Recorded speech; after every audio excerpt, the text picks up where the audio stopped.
Hello everyone and welcome to this video guide. I will show you step by step how to add a payment method in Dribbble platform.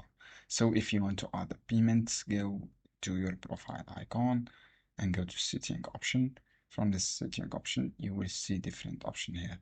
So in this case, go to setting as I say, and then from here go to billing.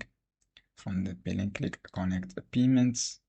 Click continue to Stripe. If you want to use a Stripe, click continue to Stripe, and then you will redirect to checkout page. So for in this checkout page, all you have to do, write your own information here, such your card information, your card numbers, and your name and your country, and click in register. You can also add your Google Play accounts from this Google Pay. You can link it with Google Pay or Apple Pay. Basically, this is how you can do. If you want to use Google Pay, click this icon. You will redirect it to this Pay Google. From this Pay Google, you can pay add a Visa or credit card. So this is how you can do. I have this guy here for you. Don't forget give like and share this